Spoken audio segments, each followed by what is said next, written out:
This episode of the Cult Popture podcast was brought to you by our Patreon. If you want to tell us which films we should watch, get up to 2 extra exclusive podcasts a month, give us something to talk about in the post-credit scenes at the end of each episode, or even contribute to the discussion in the episode itself, then please consider joining the cult and donating at www.patreon.com/cultpopture.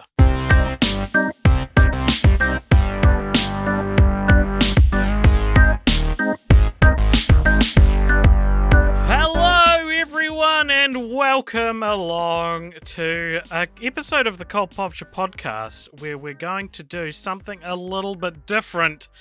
My name is AJ and I'm joined by Richard. Now that's the same so far. That's pretty par for the course. He's getting to what's different. Give him a chance to explain. We're going to do today what I think might be our first competition. Certainly our first competition in the form of a podcast. Right? We've had competitions in our own personal lives. Yeah, I know. And maybe we've done Cult Popture competitions, but this is the first one where, like, this episode is the results of a competition. Yeah, well, and it's the fans, up against each other. We've done competitions between me and you. Yes. In the past.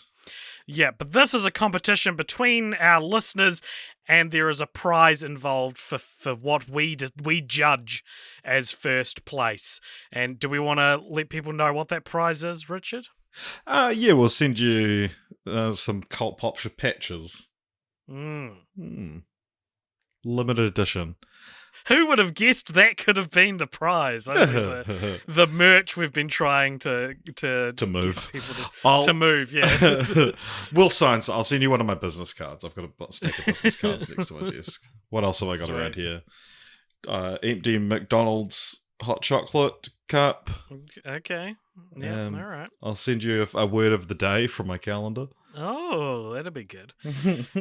Alrighty, so what this competition is, Richard, is that for years on our flagship podcast, Film Franchise Fortnights, we've done a segment on there called Continue the Franchise, where whatever the franchise we're talking about that week, we take and we go, we each come to the table with a pitch for a sequel or a continuation in some form, and we've been doing this for years, so we thought, why don't we let the fans have a bloody go? And so we put out the rules on our social media a couple of days ago that we're looking for sequel pitching. So this is a sequel pitching competition where our listeners have sent in pitches for sequels to any of the franchises we've covered. Some of them were very silly, Richard, and so I did not include them in this final tally. I think there's 13 or 14 we're going to get through, and these are you're all winners. You're all grand finalists if your idea is being read out here. It's just only one of you will get a prize. So what are we looking for? What's our judging criteria? That's a good question. Okay, I'm looking for we should have discussed this. I guess, like, creativity is a big part of it. It's all well and good to pitch funny ideas, and some of these are like, maybe some of these are taken more seriously than others. But, like, it is creativity, and what I'm attracted to is reading an idea and being like, that works. Yeah. Yeah. Like, that's sort of what I'm looking for. Right, so it needs to pass the that works test. The that works test, thank you. So, shall we get right into it, Richard? Shall we get stuck in? Yeah, let's do it. Alrighty. The first pitch we're going to read today was emailed in by Scott Dorr, and this is what Scott has written. Let's open the Scott door. Sure he's heard that before. I know you said brief, but this didn't let me send on Discord because it was too long, so you're getting it in email form. Okay, picture this. Exterior, night. A moonlit island deep in the Caribbean. Waves lap at a white sand beach. The lifeless body of a young, lanky blonde man lies on the beach. A hermit crab scuttles up to his body and pinches his ear. Youch! The man wakes up and violently coughs up sand and seawater. He climbs to his feet, brushes off his white shirt and brown pants. He reaches down his trousers and pulls out a half-eaten corn dog. He puts it back in his pants for later. His eyes gaze up to the highest peak of the island. There is a distant flicker of fire. He begins to trek to the top. Atop the hill is an elderly man with pale blue eyes and is staring off into the distant sea below the cliff tops, a fire burning behind him, keeping him warm. The man from the beach emerges from the shadows into the light of the fire. Hi, my name's Guybrush Threepwood, and I want to be a pirate. Cut to sick as fuck Monkey Island theme music and title Pirates of the Caribbean, The Secret of Monkey Island. So this is a sequel to Pirates of the Caribbean that is a crossover with the Monkey Island video games. Scott continues, now that Johnny Depp is well and truly cancelled, Disney will be looking for a way to reboot the franchise with a new direction. They also happen to own Lucasfilm, which made the Monkey Island games, so why not merge the two? Tonally, it's a perfect match as the comedy in the two franchises matches up pretty well, although Monkey Island is far more meta, but hey, you gotta try something different to keep the franchise alive and distract from the fact that you don't have Jack Sparrow anymore. The plot of the first film would follow the plot of the first game, which is essentially the same plot as The Curse of the Black Pearl. Girl he likes with an English accent is kidnapped by a ghost pirate on a ghost ship and taken to a remote island. Lead must become a pirate in order to save her. The puzzle-solving aspects would also play a big part in this MacGruber-esque escapes from sticky situations, so it's essentially Deadpool meets MacGruber meets Pirates of the Caribbean. Casting-wise, I could see Zach Woods as Guybrush, Florence Pugh as Elaine, and hear me out on this one, I reckon Jason Momoa could do an awesome LeChuck. Like, I get the vibe he could do comedy really well in the right role in much the same way Channing Tatum does. That's my pitch. Cheerio. Nice. I really like Jason Momoa as LeChuck. I'm a big fan of Curse of Monkey Island, which is the third game. I'm very unfamiliar with the Monkey Island games. I during lockdown last year, I downloaded all, I think 5 at that point, games. And there's Return to Monkey Island due this year. Well, yeah, so 5 games. And then I played the first one, and it was so different from the third one that I was like, Fair enough. I will say I do think, despite not knowing much about the character of LeChuck, that Jason Momoa is a shoo-in for a Pirates of the Caribbean sequel. Yeah. And what I like about this pitch, Richard, is that as it started, I was like, this is just, like, Scott's clearly just a fan of Monkey Island and wanted to, like, you know, this is me being cynical, like, just wanted to pitch a Monkey Island thing and was like, I'll shoe in Pirates of the Caribbean. But the way that he got me, actually, was by bringing up that Disney owns Lucasfilm. And Lucasfilm famously make these games. Yeah. That's such a good idea. And you thought, you know what? That could work. It could work. Do you have any other questions or do you have any critiques of this idea, I guess? I think I would say that, you know, it's early days, so I actually haven't read any of these. So, not knowing what's coming up, you know, this one is a little bit of a meme. There is genuine, you know, love behind it for this franchise. But yeah, I do get the sense that it's, you know, wanting a Monkey Island movie and putting that into the pre-existing framework of Pirates of the Caribbean. Sure. All right. Well, shall we move on to the next one, Richard? Do you want to read out our next submission? So this comes to us from Ben Close, who says, "Hi guys, I pray," might be a little clue there, "I pray you enjoy my pitch. I am pitching a film known as He's Surely Alive, a sequel to films which I'm sure you can guess. He's Surely Alive follows a young youth named Yavin." It's a very specific name to choose. I thought when I read over this, I thought it might be a pun, but I couldn't find. Yeah, or is it just Javin? Javin? Let's call him Javin. Or Havin. Yeah. So I'm going to call him Yavin. Okay. Named Yavin Shepherd in an American megachurch whose faith is questioned when guest speaker Pastor Dave gives a sermon that Yavin, I already forgot what I was committing to for the name, had written himself. The following is the setup and inciting incident of this film, which I wrote with far more passion than I was anticipating. Yevon had worked hard writing up a devotion which he was required to give to his megachurch high school class. However, when printing it out, a mighty gust of wind blew through the room and his notes went flying out the window. Unbeknownst to Yevon, Pastor Dave acquired his notes, which fell out of the sky and directly onto the ground upon which he was walking.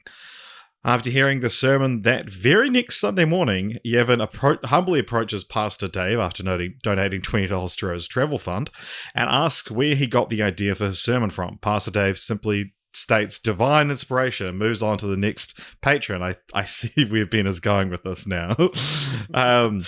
Curious, Yevon walks up to the culprit and finds damning evidence. The pulpit, sorry. Oh, the pulpit, and finds damning evidence, his very notes that he had lost to the wind. In an uncharacteristic outburst, Yevon picks up the notes and shouts, "Liar!" The remaining patrons are bewildered. Pastor Dave diffuses the situation by shouting back with prayers as he walks up to Yevon, "May the heavens of God be upon you." Pastor Dave rips the notes from Yevon's hand and presses firmly on Yevon's chest, and "I say unto thee, spirits of anger, in the name of Jesus, be gone." Pastor Dave forcefully pushes against Yevon, who falls to the ground. Gasps are heard among the crowd, and Pastor Dave announces, "Praise the Lord! Let all you here bear witness to this unwelcome spirit of anger, which has been slain in the name of Jesus." Wow. He helps Yevon up and promptly pulls him backstage, where he grabs Yevon by the collar and presses him against the wall, threatening to ostracize him from the church should he ever claim to have originated the idea of the sermon. He then pulls out a lighter and burns the notes in front of Yevon. Yevon is speechless. Wow.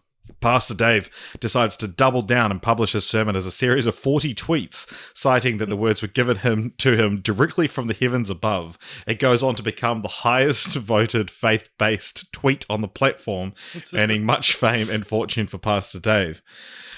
The meat of the film is Yevon wrestling with the fact of what has happened to him and questioning his faith. He was convinced that God is real. He is surely alive, he says to himself, but as he delves deeper and deeper into his philosophical questions, he discovers truth about himself, about God, and about the biggest, fattest liar of all, Reverend Dave. The title of the film is actually Biggest, Fattest Liar. However, the film becomes widely known as He's Surely Alive, as the film's posters feature the tagline in a much larger and more prominent font than the title itself. I hope you enjoyed. I imagine in some light Life of Brian-esque humour in the third act with some non-violent pranks perpetrated against the megachurch and Reverend Dave. Maybe Paul Giamatti has a cameo if he's feeling generous. I leave much of the story up to your wise interpretation. Warmest regards, being close. I enjoyed that, and I like that I hadn't read that beforehand as well. I when I saw that Ben Close had sent it a pitch, I was going to comment that it's like, oh, I bet it's, Big Fat Liar or Agent Cody Banks. But then I was like, you know what? I'm going to give him the benefit of the doubt. I shouldn't have. But at least this is his most creative way of shoehorning Big Fat Liar into. And also like the fact that he's not necessarily swindling us because we've also covered Big Fat Liar. So yeah, exactly. If it is truly a sequel to Big Fat Liar, which because he said he never actually said it was a sequel to God's Not Dead. No.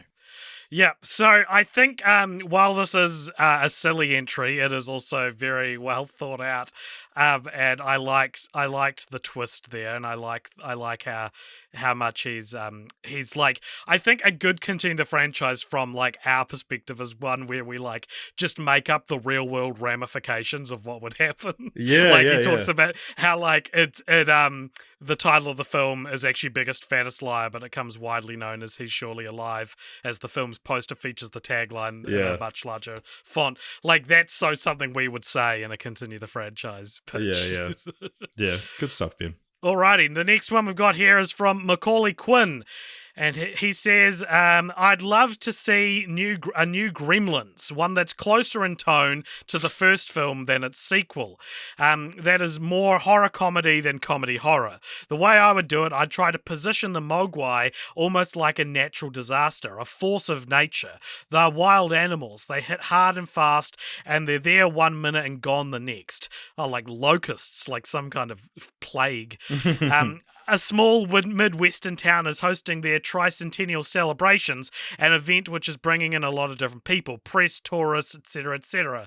We spend the first act getting acquainted with the town and with the cast. A stoic cattle farmer who lives just outside of town, the big fish in a small pond mare, a visiting reporter, a married couple on the brink of divorce taking one final family vacation. Scattered throughout are hints of mayhem to come. Slaughtered cattle, disassembled parade floats. The first act ends with the party in full swing when suddenly chaos, a gremlin appears and tears the hand off a drunkard.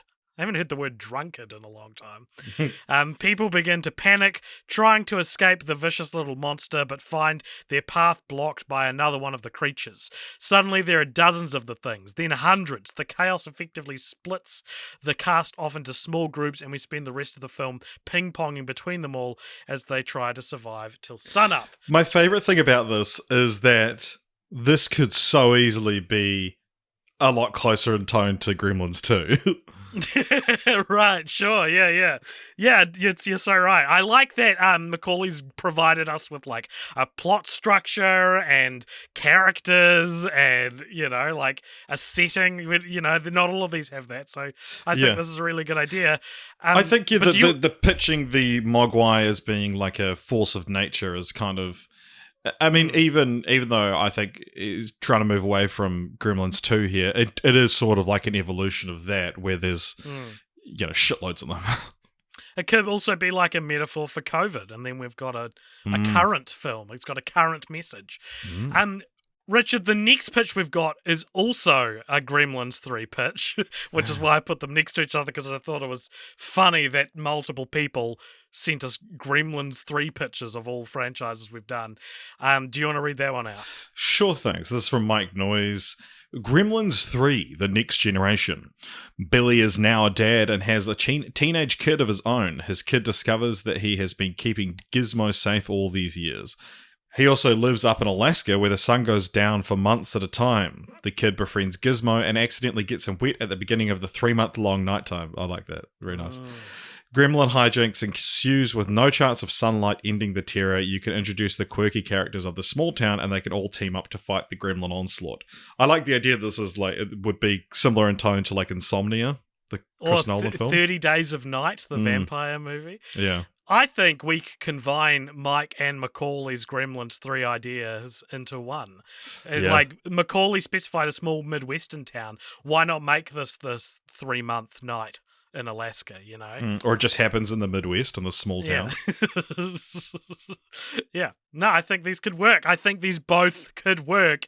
And they almost sound, they're almost both, like, too accurate to what I imagine the eventual Gremlins 3 will actually look like. Yeah. Our next one is from Tyler, who emailed in, and this is what Tyler has pitched to us. In what Vin Diesel hopes will be the next step in evolution of film, two of the most iconic characters of time will meet of all time will meet in Riddick's Fury, and he specified legally this has to be in all caps. Returning as the cold, dark, emotionless, and blind Riddick, Diesel teams up with Diesel in what critics are calling the dumbest, smelliest jumble of crap in modern times. Oh boy, is this thing dumb.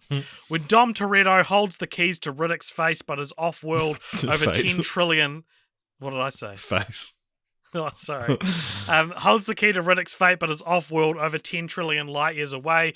Riddick shows there is only one way to get there. In some shitty, lore-heavy but brand new plot device, likely dropped in more than halfway through the film, Riddick discovers how to transport himself to Earth. Toretto would be midway through some wicked-as-shit high-stakes driving when who should land in his passenger seat? Riddick. After they argue and pull weapons on each other, Toretto would decide Riddick was family or some shit and agree to accompany him back to his homeworld, with like a super Vin Diesel delivery of a line like "You need a ride."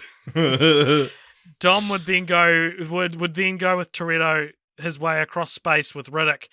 to kick the shit out of whatever goons were harassing him and finish the film unscathed. Long emotional goodbye where off camera Vin Diesel kept persisting the two characters should totally make out, and we wrap it up. Shot in 35mm. P.S. My favourite dunk of 2021 was on the Riddick episode when AJ imitated Vin Diesel. Oh, we've just got to shoot in 35mm. Haha, like fuck dude, it's Riddick, who gives a shit. Nice. So there. Yeah. That's my favourite dunk of 2022. I love the way this is written, that it's like, I don't mean to like insult Tyler, but it's kind of written like someone who would enjoy this film. It's like, yeah, like, and then or like how I imagine the writer's room for like the Fast and Furious movies is, where it's like, and then he does some fucking wicked car chase shit. Stoned ramblings, and they think they've got like a real good idea. Yeah. And not that it's not a good idea. Yeah. But it's also written like an ad for the film as well, which is fun. Yeah. I don't think it could work though. I don't think this would. One question I have is, do Dom and Riddick acknowledge that they look exactly the same? Is that part of the film? No, I don't think so. I think Tyrese Gibson would point it out. Now it works. Right, do you want to read out our next one, which is of similar ilk? So this is very long. It's from A Bit More Cheese. I'm just going to chuck some paragraphs at you 1 second. They were originally paragraphs in this, but then he had to resend it because he got some things wrong. Right. And then, for some reason, the resent version wasn't paragraphed. It still looks so long. Well, unreadable. It looks longer now because you put page breaks in. Yeah, where's the full stop? Here we go. And check another one here. All right. Bit more cheese. Fast and Furious 10 has been announced and started filming. It's already lost its director, which means the script and plot are likely up for grabs. Strap in, babes! Charlize Theron rises again and offers a threat so insurmountable, so dastardly, so unexplainable. Their only option is to go back in time and kill her parents. It will be worse than her haircut. There's emotional scenes where everyone posts whichever movie Charlize started in realizes history will change and they'll no longer be part of the family. Vin Diesel, that's a good stakes. Vin Diesel grumbles something about them always being family, and whatever happens, they'll all get back together. Ludacris and Natalie Emmanuel figure out time travel after Tyrese comes across the word singularity and asks what it means. There's a whole montage where they computed their way into inventing a time machine and must use the oldest car they could find because it has a piece of, I don't know, all this DNA on it. Michelle Rodriguez says something angrily, and John Cena is also there frowning. Sun Kang and Gal Gadot express apprehension at killing someone's parents when it could potentially influence them and try to mess with Ludacris's code. Finally, they hop in the old cars, turn time machines, and hit that NOS to zoom into the past. Everyone appears, but shock, dismay. Gal, Sung, John, and Michelle are in the 1970s without everyone else. They head to find Charlize's parents, but run into Vin's, Willem Dafoe and Olivia Colman. Brilliant casting.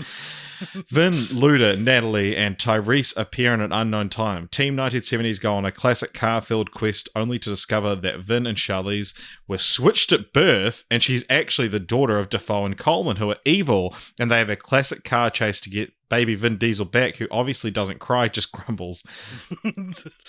I'm imagining like the baby from Son of the Mask. I'm imagining it's just Vin Diesel filmed with forced perspective. Yeah. Meanwhile, Group 2 find themselves slightly further back and are approached by Bill Nighy, a sinister British scientist who is enamored with Vin's Charger. He spots how powerful the armor is on it, and Luda informs him that he was the one who tricked it out into basically a tank. Tyrese and Ludacris are hired by Bill Nighy to help with some of his designs. There's a war on. It's the 1940s. Vin and Natalie, who have no on-screen chemistry, don't trust Bill Nighy and go into his house to investigate. It slowly dawns on them that Bill Nighy is working for the Germans, and the camera switches to Ludacris, who has just unwittingly invented the Tiger II. They're immediately arrested by a German troop led by Daniel Bruhl. He has a strained relationship with his chief advisor, a World War I veteran and chemist, Arnold Schwarzenegger.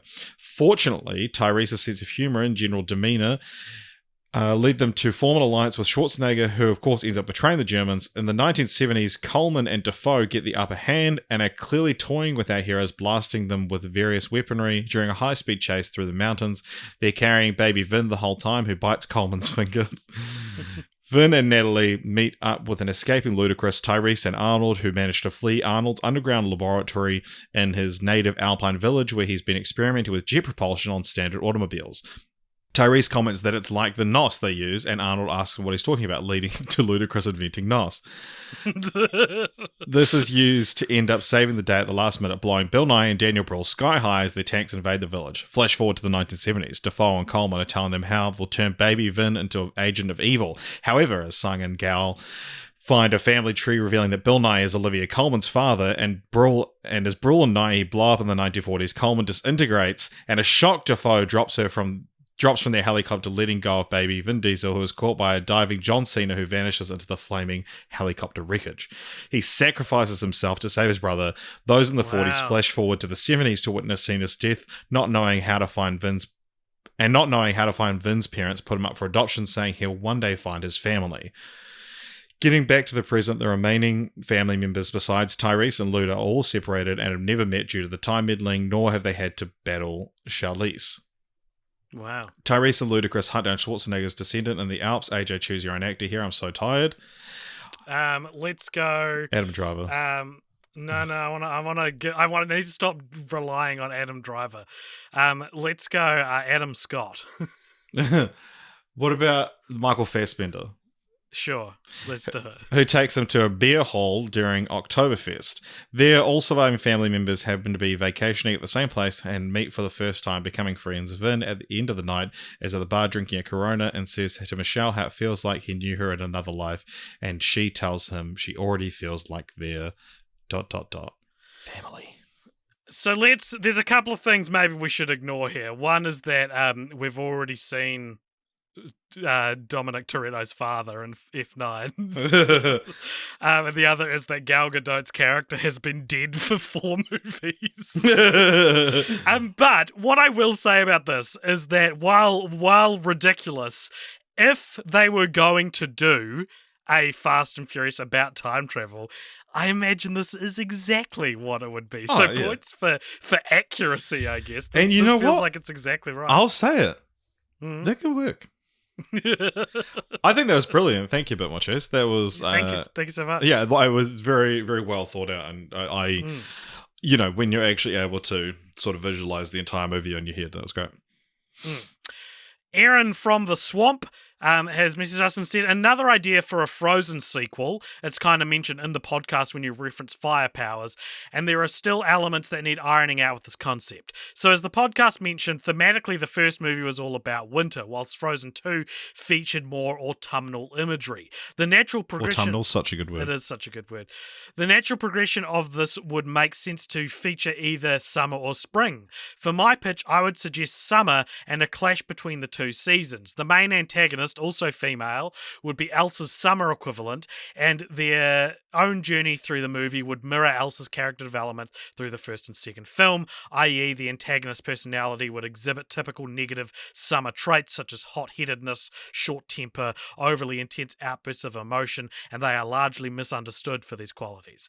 However, Elsa et al. Would primarily consider this character their adversary, blaming them for causing extreme heat temp rises and the environmental fallout that occurs from this, until they realise how this character's struggle with their powers and emotions, etc., is a direct reflection of Elsa's own experiences, and soon understand that they were unwittingly expressing the same persecution Elsa likewise received. There's just something in there about women and how we're largely conditioned not to express anger or displeasure with other people or the world that I feel could be captured so effectively with a summer-powered character. Again, it could be another way of sending the message to children, not just girls, of the importance of not repressing these negative emotions, quote-unquote negative emotions, to please others, while also not letting these feelings overwhelm us or dictate our lives at the same time, a la Inside Out, Turning Red, etc., I also like the idea that just because a character thematically represents summer, that doesn't necessarily mean they default to sunshiny and cheerful. This is a great idea. This is what Frozen 2 should have been. Yeah, it's full of that kind of, I mean, like she mentioned, the inside out turning red kind of thing. That it's, these messages that Disney, these more kind of mature messages that Disney's starting to send in their animated movies. And yeah, I think, you know what? It could work. It could work. And I'm shocked that Frozen 2 didn't feature the antithesis to Elsa as a character. Like, that feels so obvious. I guess they had the fire lizard was supposed to be the opposite. Yeah, sure. Yeah. You want to read the next one? Yeah. So, this comes to us from Martin, my dog. Austin Powers, Sky High Fall. After realizing the true terrors of modern, 2002, international spying, Austin retires to India. He becomes a mojo guru and for the next 20 years works on what he considers to be his magnum opus, the Kama Sutra 2. It flops completely and he is thrust back into the spy world when he no longer has anything left. On his mission, he finds Dr. Evil's headquarters has to be relocated to Colorado in the world's tallest building. Dr. Evil's plan this time is to release Colorado's weed supply the atmosphere through the building and make the world perpetually high. And maybe they'll actually take him effing seriously this time. It's freaking seriously. Austin, his female partner, polyamorous, and her husband climbed. That's so good. And her husband climbed the building and managed to defeat Dr. Evil, but are unable to stop the weed from being thrust into the atmosphere. However, Austin takes the opportunity to tell the now forever baked people of the world about the power of peace and love, and world peace is finally gained. Having finally achieved his life goal, Austin sits back in Dr. Evil's chair and smiles, "Oh yeah, baby," while holding hands with Polly and her husband on either side of him. That's so good. This is so good. This is so good. And here's why. First of all, there's several jokes in here that I feel would be in an Austin Powers movie. The Kama Sutra 2? Of course. Of course that would be what it was. I love this. I love polyamorous. I love the idea of, like, who would you get to play the husband of polyamorous? James Marsden. Who was in, that's good. Who was in Hobbs and Shaw, the, like, Ryan Reynolds opposite? Kevin Hart. No. Rob Delaney? Rob Delaney, that's totally who I'm thinking of. Yeah. Yeah, Rob Delaney, or even who was it? I forgot it already. Anyway, I'm just excited about this idea. It's so good. I think that I like the idea if Austin's character arc is that through the Kama Sutra 2, he hoped to, like, inspire peace and love, like, ultimately the world over, but failed at that because the Kama Sutra 2 flopped, but he achieves it at the end. That's a fucking character arc, you know? Yeah. Like, it works so well. And also the whole, like, retiring to India. I mean, it's what happens in Johnny English as well, but, like, yeah, that's... and then, you know, you could make a joke about the love guru in there as well. Yeah, exactly. I think the only thing I would change is maybe the title. I'm only just realizing now it's a Skyfall parody. It made me think of Sky High. Yeah. So maybe like Highfall or something like that. Yeah. I don't know. But no, I love this idea. It's such a good idea. It's so good. It's so finger on the pulse. It could work. Our next one is from Timar Tabor123, and they have said, thought experiment. What would the Seven Samurai to Magnificent Seven franchise setting transformation be for the Dollars trilogy and 2022 movie industry? Now, I've read a bit of this idea, and what he's meaning by this is that the Seven Samurai is a Japanese feudal Japan samurai movie, and the Magnificent Seven is a Western. So he's saying, like, if the Dollars trilogy is a Western, what is the transposed idea in another culture, I guess. And this is what he's pitching, the Salary/Lost Legionnaire trilogy. So this is a sequel to the Dollars or Man with No Name trilogy. Yeah, remake, yeah. Remakes, yeah. All three are directed by Michael Bay or Zack Snyder. Okay. Point being, a kind of dude bro director who can infuse a 90s big dumb blockbuster vibe, and distributed by MGM/Amazon Prime Video as a streaming exclusive, since MGM owns all of United Artists IP, and I think Amazon bought them last I checked. Okay. Getting some industry knowledge here. The genre is historical epic. Will be referred to ironically as a hamburger epic by TikTok and Facebook influencers we bribed with marketing budget. Great. Composed by Howard Shore, includes a reprise of The Good, the Bad, and the Ugly music remixed to fit with a Roman setting. All shot in Italy and released in reverse chronological order. Tonally and historically accuracy-wise, it will be like Braveheart. Jeff Bezos has given us a check of $147 million US dollars per film. For a Day's Salary is the first one. An Italian and Vatican City market title is De Salarium. An unnamed legionnaire and his Roman army, Adam Beach, all Italian province Roman characters are played by unknown actors from Midwestern Native American cultures. This legionnaire and his Roman army intervenes in a conflict between Gallic tribes of Arvini and Belgae to save a besieged Roman Gallic settlement. Historical context. This is so long. Historical context. Romans commonly had coercive alliances with local Gaelic tribes that are semi-similar to the 17th century Portuguese Congolese colonialism. It is commonly used to acquire precious metals. The Legionnaire has an era-appropriate helmet, sword, and shield he earns in the film. A Michael Bayified version of a three-way Roman war battle replaces the gunslinging moments of the original film. The Legionnaire is ordered to leave his post by a disgruntled Roman Senate in the end. The Legionnaire is given the name Uncrowned King by his army after they declare victory. One of the older Roman Gallic leaders taking the narrative place of innkeeper character is stunt casted as Clint Eastwood.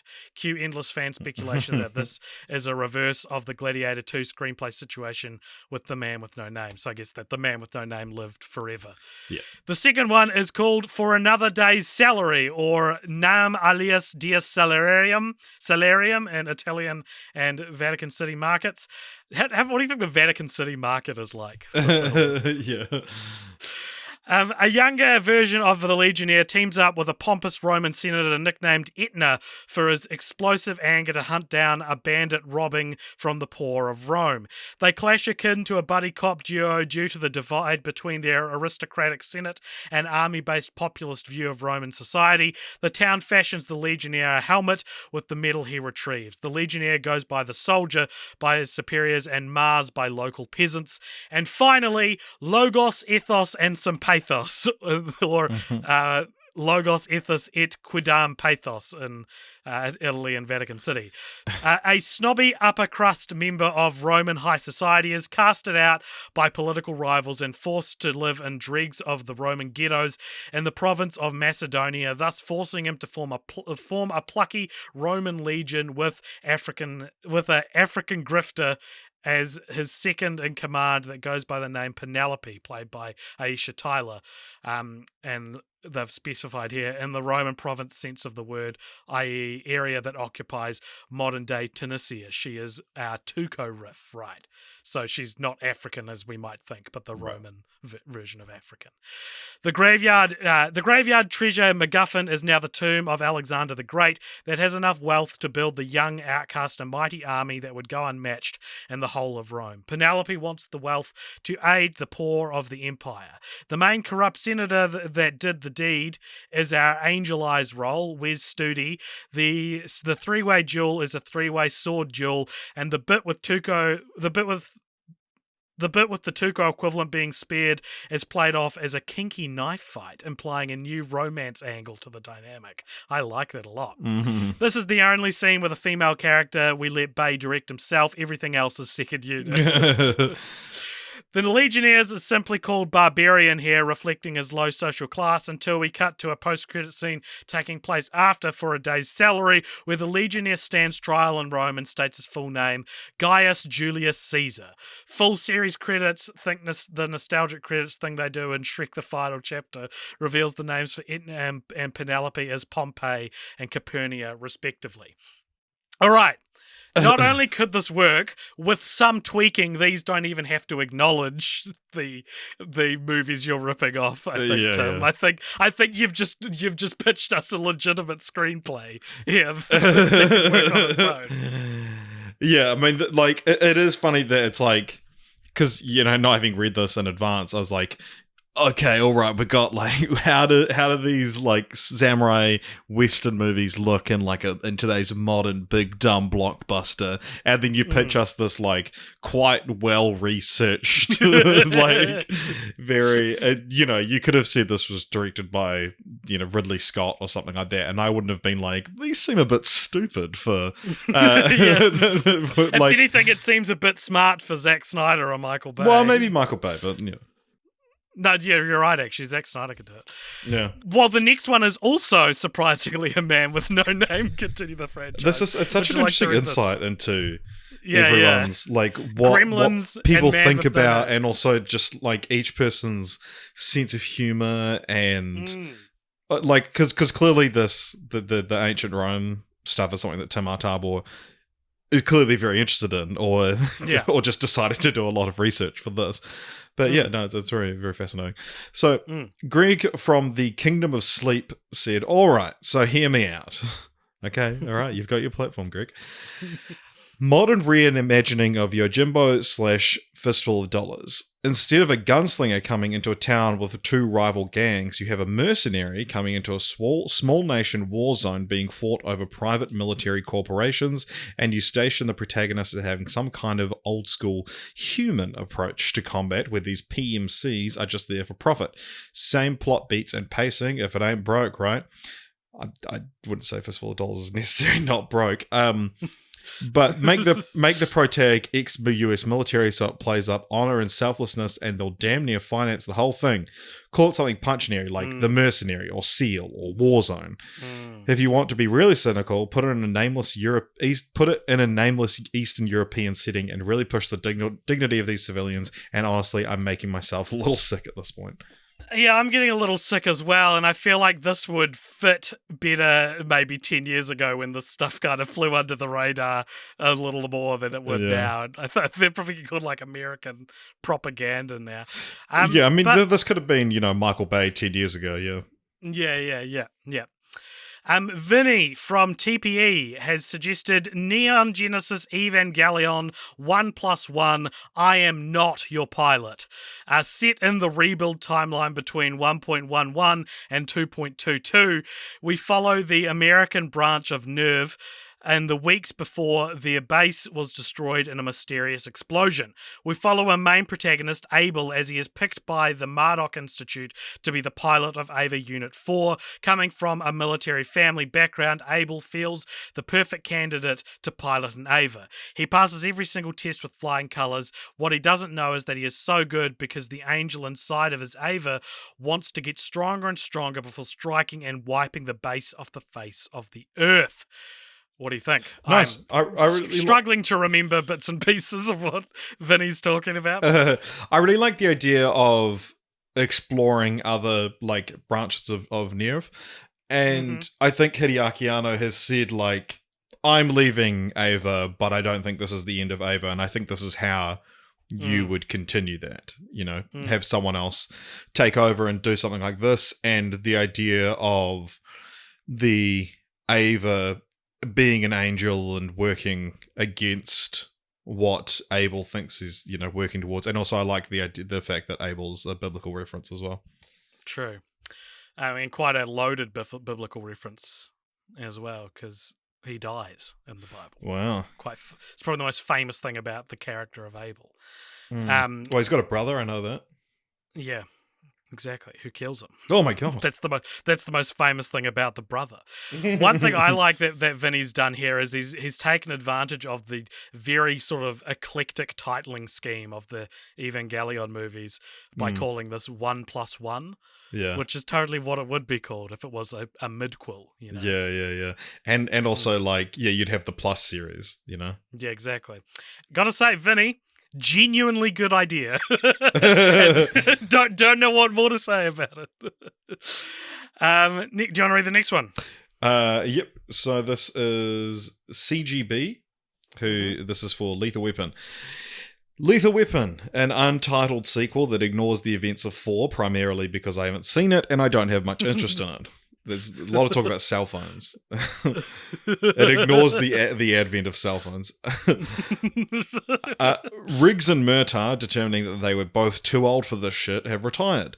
They both work security part-time at the Grove Outdoor Mall in Los Angeles. Through a series of mishaps and job screw-ups, mostly on the part of Riggs and not the reluctant Murtaugh, the two undercover a heist plot to steal diamonds from a high-end jewelry store.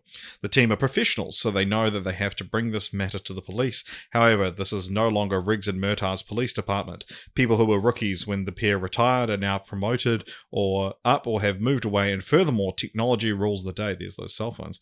They regard these two dinosaurs who come in talking about a diamond heist as simply missing the action of the old days. Through a combination of hilarious antics and some technical/hacking assistance from Riggs's child, a new character played by a late aughts Disney kid who wasn't up to much, and Murtaugh's martial arts teacher grandchild, same.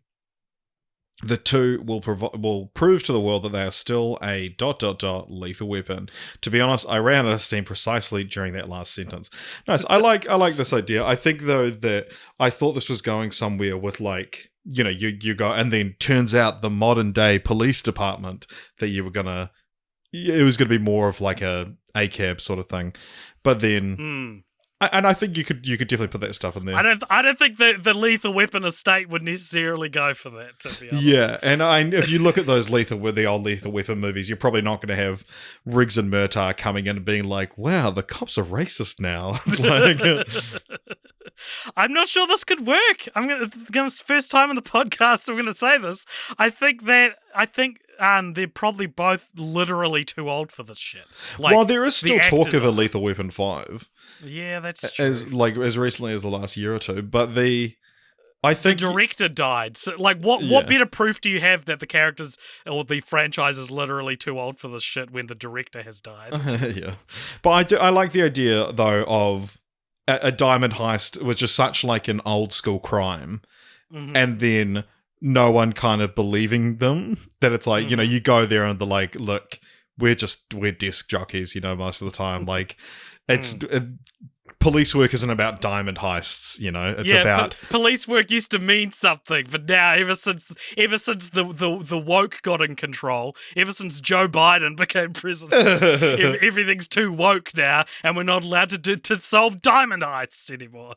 Yeah. That'd be so funny if a movie came out. If it was like that, like an old school defense of cops. Finally, our final submission is from Swagnangela Josh, who is pitching. They say, I'm not sure on the title, so Evil Dead 4, Army of Darkness 2, It's a Wonderful Dead. I actually quite like that. Ash wakes up in a big bed with both of his hands next to his wife, Linda. He is the regional manager of S-Mart. He has 2 kids and a dog. Ash knows that something is wrong. Everyone plays it off he's crazy. They all go to a fancy ski resort and celebrate Ash's 40 years at S-Mart. A big party, Scotty, Shelley, and Cheryl are there. Ash opens his gifts. It's the Necronomicon.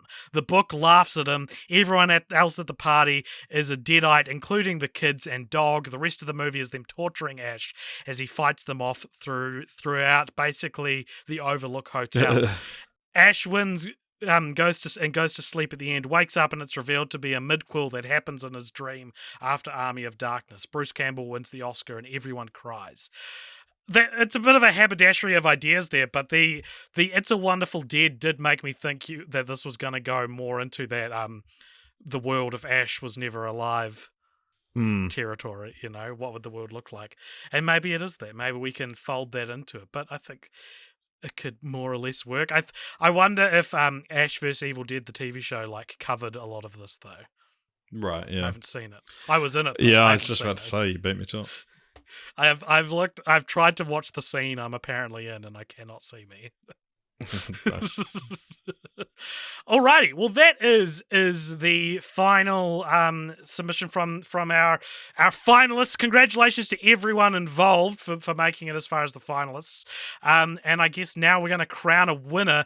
And I'm leaning. What are you feeling? I think we've got a top 3 in my mind. What are our top 3? Which actually were read one after the other. And I want to say this is a bit more Cheese's Fast and Furious time travel adventure. Aaron from the Swamp's Frozen sequel. And Martin My Dog's Austin Powers Sky High Fall. I feel like Tim R. Tabor is getting the short end of the stick here because it's too good. I think, Tim, your idea is too good for the requirements. And so I'm willing to agree with you on our top 3, Richard. What are you thinking? We can add Tim into the top 4. Well, I think I know who I would give it to. Right. Who I'd give first place to. All right. Do we need to have a censored chat? No, we can just do it on pod. I guess we can, yeah. Well, then who else is it for, then? I just don't want to argue that someone's idea is worse than someone else's on pod. Sure. I think that the one that it has all the hallmarks of a good Continue the Franchise, plus it's quite creative in and of itself without... it pulls from elements while also being its own thing.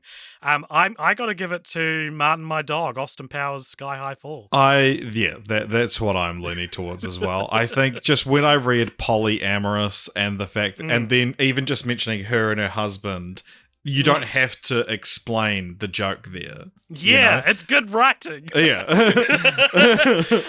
And I think what else I love about that is a modern this is an Austin Powers movie that could work today, 20 years after the last one, and a modern Austin Powers movie would have a character called polyamorous. Yeah, and it'll be lean into how times have changed. And there'd be a non-binary character, I'm sure, as well. And Austin would be very respectful of their pronouns. Yeah. And the whole film would be surprisingly very progressive and show that, you can make sex jokes and have horny characters without your characters committing sex crimes. Because I think as well that, one of the things that we don't always necessarily take advantage of, but one of the kind of... When we first came up with the idea of Continue the Franchise, the idea of this podcast, we said... the Continue the Franchise has to come out now. And I think... Yeah. And, we've let that slip in the years. Yeah, we let it slip sometimes, and sometimes it's just not super relevant because the movie's not that old. But this one is, really taking advantage of being a 20 years later sequel. Yeah. Without getting bogged down on something like... the whole film is the search for Austin Powers. It's he's back, baby, and this is the adventure he's going on. But it does explain where he's been. Yeah, I love it. I love the Kama Sutra too. I love polyamorous. I love the character arc that's been put in there. It's excellent stuff, and I think Mike Myers would want to make it even more political, in a real cool way. Well, and that's the stuff with weed and stuff like that as well. Yeah. You can have a conversation about everything. Yeah. It's great. It's such a good idea, and I'm happy to give it to Martin My Dog. If you want to message us, DM us in the Discord, Martin My Dog, and we'll get you your prize. But thank you very much for listening to a brief episode of the Popture podcast, or briefer than usual. It's still an hour long. And if you enjoyed this, then please consider liking us and following us on Instagram and Facebook. And you can also join the Discord, where you can give us even more sequel ideas, there'll be a link to that in the show notes. You can email us at coldpopturemedia@gmail.com. Tell us why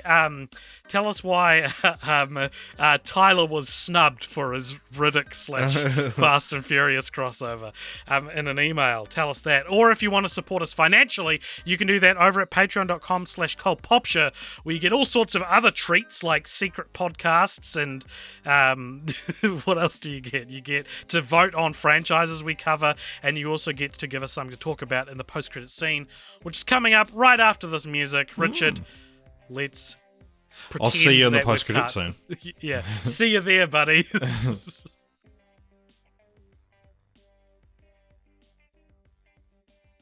Welcome along to the post-credit scene. Welcome back to the post-credit scene. This is a segment at the end of each episode where if you donate $5 or more over at patreon.com/coldpopture, you get to give us something to talk about in this little extra bonus scene we do at the end. Richard, what is today's post-credit scene and who's it from? Today's post-credit scene comes to us from Alexander McDonald, who says, who would win in a fight, Richard's dad or AJ's dad? I think my dad could beat up your dad. Do you actually think that? Yeah. Yeah, probably. I mean, my dad's like bigger than your dad, but I feel like my dad is more of a softie than your dad. Okay. My dad's the biggest softie.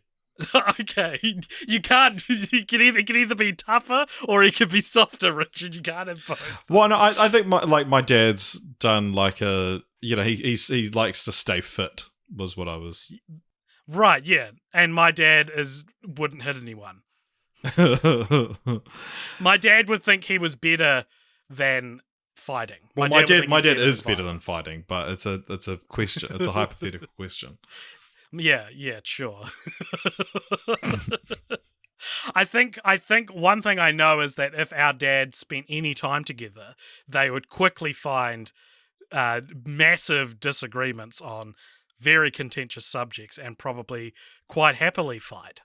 No, I think our dads would find common ground. I think, okay. Something more amicable. That's yeah. such a dad thing to Well, do.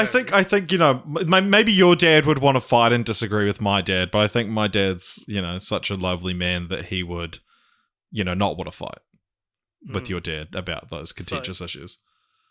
Right. No, my dad would back off if he could see that if as soon as my dad learnt of any disagreements, he would back off, I think. Mm. But it is that's something our generation has lost, is the ability to be pleasant with people you disagree with. Something our dads were real good at. I think I can still do that. Okay, I've given like 4 offers in this post-credit scene, and with every one, you've said no. You've no-butted everything I've said for this comedy question in this post-credit scene. Well, this is, we're doing Improv 3. This is a tease. This is all being a tease for Improv 3. You were like, I was like, your dad could beat my dad because my dad's softer. And you were like, no. And then I was like, maybe because they'd have enough to disagree on. And you were like, no. And then I said, oh, that's what our generation's lost. And you were like, no, I haven't lost it. No, well, I think the comedy, the inherent comedy was coming from me being super defensive about both myself and my dad. So when you tell me that I blocked 3 of your offers, I'm telling you, no, I didn't.